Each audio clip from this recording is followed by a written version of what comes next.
Hey everybody, this is Captain for Reporting for Duty, giving you my weekly comic books review for November 15th, 2023.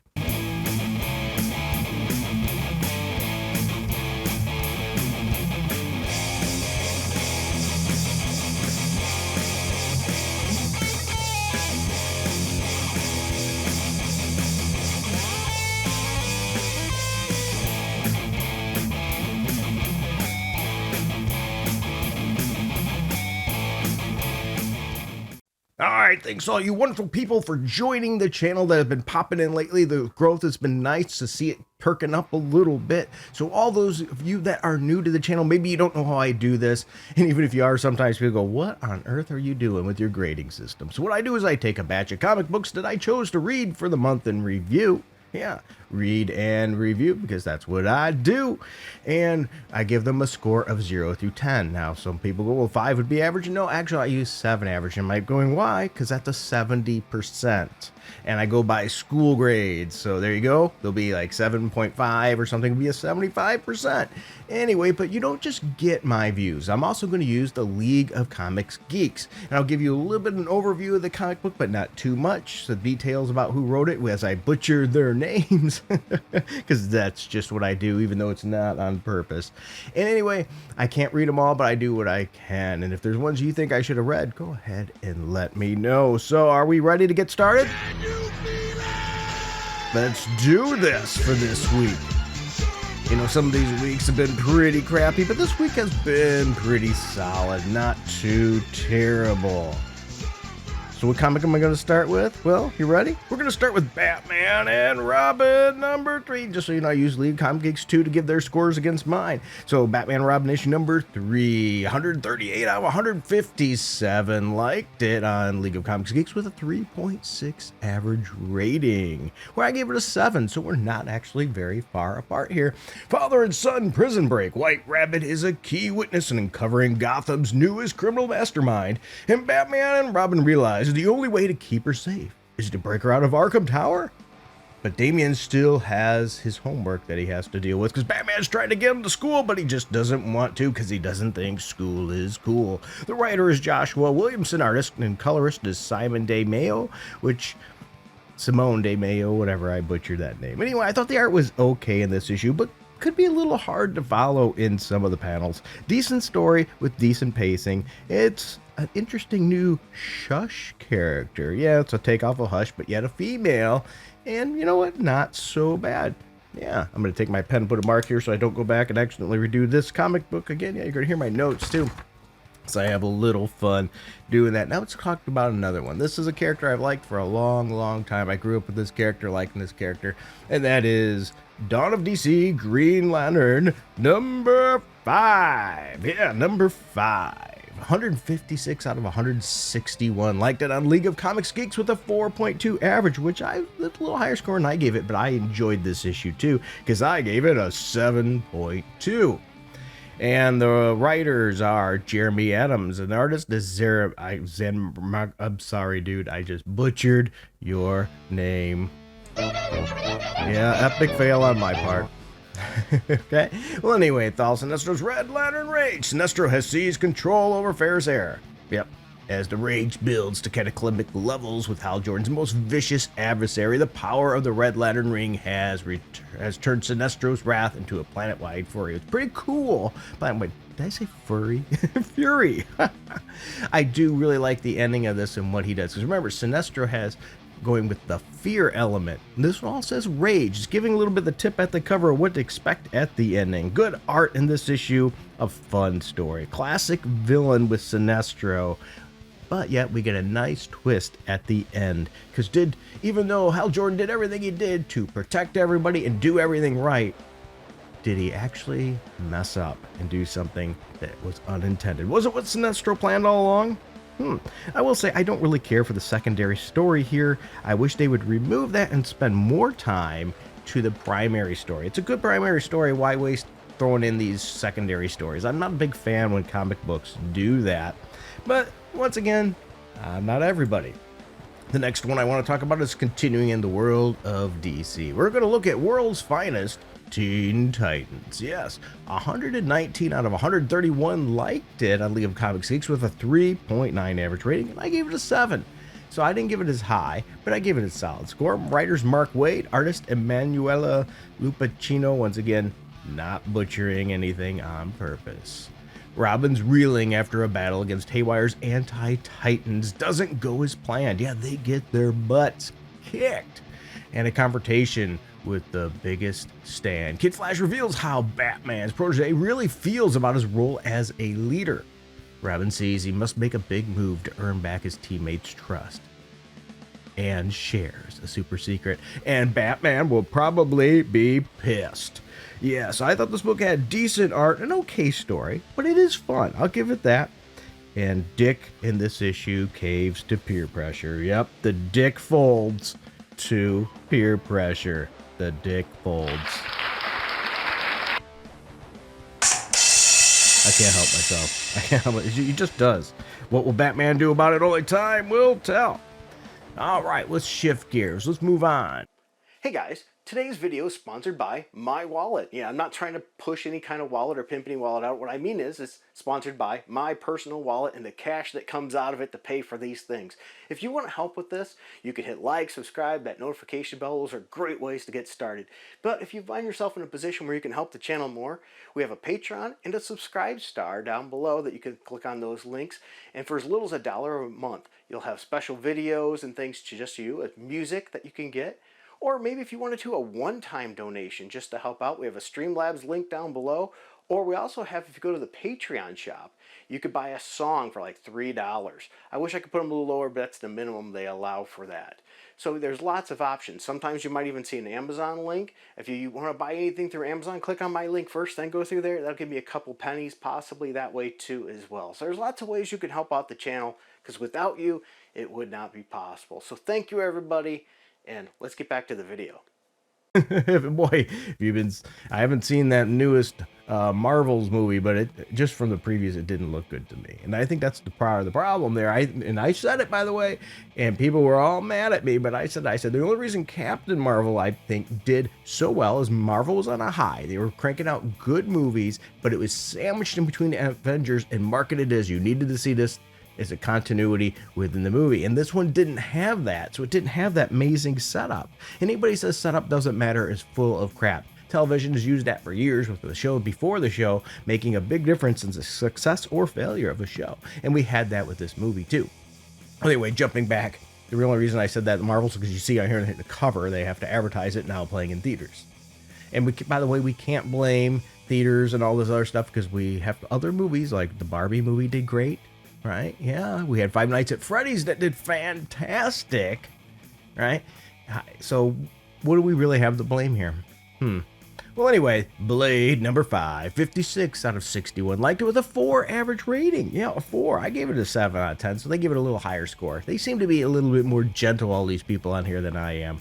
The writer's Brian Hill, the artist is Elena Casagrande.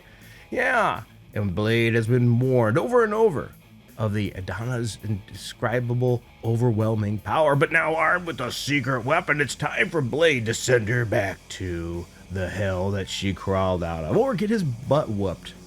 Okay? Yeah, the art is okay. Nothing really great in the art in this issue. This story is okay. But let's be honest here. Strange is right. In one of these panels, he tells Blade that pretty much he's acting like a jackass. Yep, and he was 100% true. Captain America stoic. Blade, you're being a jackass. But at the ending, there's a bit of a twist. We have Blade teaming up with Dracula. And that leads me to a question I want to ask you. Yes, asking you. Would Blade really ever team up with Dracula? What do you think? I don't know. I tend to think, that might be a miss there. But you know what? I'm in for it. I'm going to check it out and see what happens anyway. Because sometimes we just, you know what? Let's extend, that disbelief there and give it a chance. And speaking of that, boy, this is one that I never thought that would show up ever.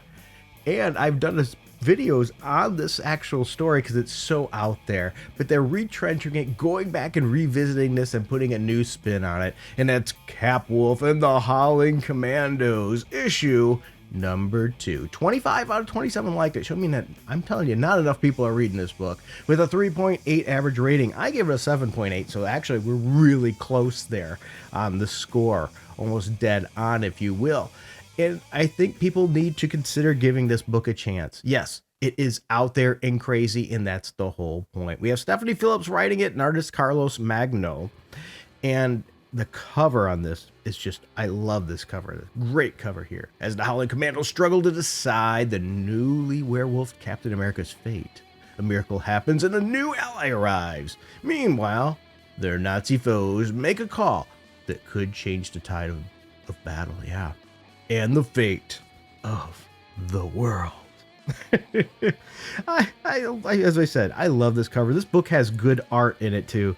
I will say, this is just a fun story. It's silly. And if you think this Cap Wolf thing is interesting, go back and check my videos. I'm going to see if I can put one in the link below in the info bar, because I covered the previous Captain America Cap Wolf story on my channel. So I think you might want to check that out too, to get a little bit of a throwback fun of a book that I think is getting slept on.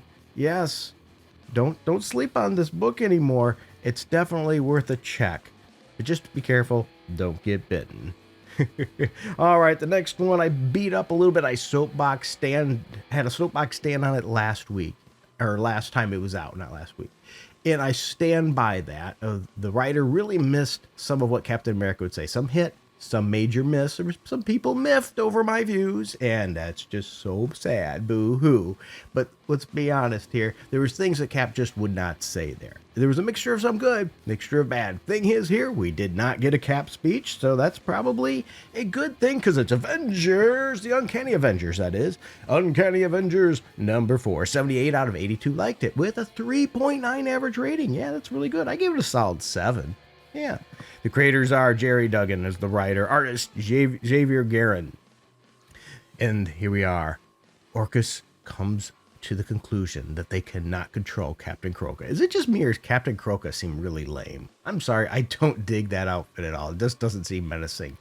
And on the eve of the great triumph, with the world about to burn, they must turn to the Avengers Unity Squad, plus witness the blooming of the unlikeliest romance in the Uncanny Avengers history. Yes, where for some reason Quicksilver just gets tongue lashed at, because, you know, the women have got a tongue lash him. But, you know, sometimes with Quicksilver, since he's a pompous putz, it seems sort of okay.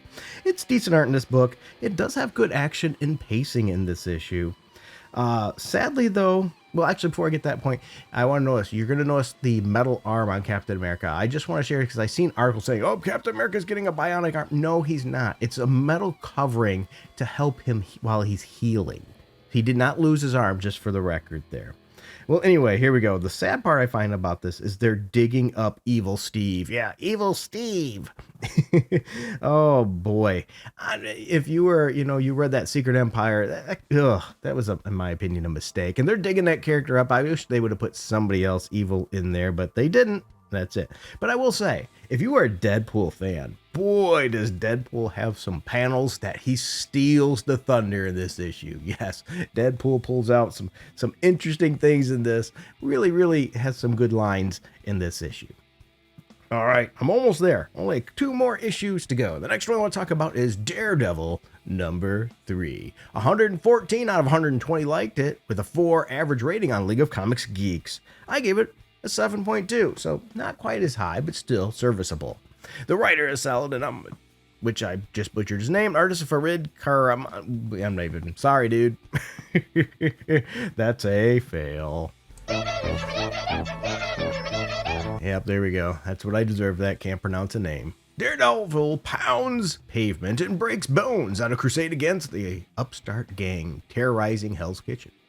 But that crusade will put Matt face to face with his deadliest enemy and threaten the very souls of those closest to him. You know, Daredevil's juggling 2 lives in this issue more than ever before. Well, maybe not more than ever before, but a lot. And it reminds me of some classic Spider-Man, where no matter how much he does and tries to do the right thing, he just can't keep up. And he's always going to get judged and looked harshly upon that. And I think Daredevil's getting that experience, and it's pretty good. It's decent art. There's some panels that were looked a little wonky, but some panels looked really, really good too. And there's good action in this issue. It looks like we've got a fight coming as well with Bullseye, potentially even the very next issue. So if you like classic Daredevil versus Bullseye, issue number 4 might be one that you don't want to miss. Now this next one's from a series that I have been continuing to enjoy and enjoying it more than I ever thought I would. I've always liked this character, while I was never a huge fan of this character that I had to run out and get every issue, and this is Ghost Rider number 20. This series has yet to disappoint me. 31 out of 35 liked it with a 3.8 average rating on League of Comics Geeks, where I gave it a 7.6. Yeah, so eat that. We're right around the same thing. The writer's Benjamin Percy, and the artist is Carlo Nieto. Anyway, on the trail of the Cult of Mephisto, Talia Warroad, can't pronounce her name either, and Johnny Blaze discover a town emptied of adults. Lord of the Flies there. What happened? What will become of the children left behind, and how does it connect to Talia's own childhood? He may not be the nurturing type, but these children only hope is the Ghost Rider. Yeah, Daddy Ghost Rider. We get Daddy Ghost Rider in this issue. All right. There's a backup issue too, which was, okay. Cool cover on this issue though. Another really cool Ghost Rider cover, and the main story is good, and the pacing continues to be good.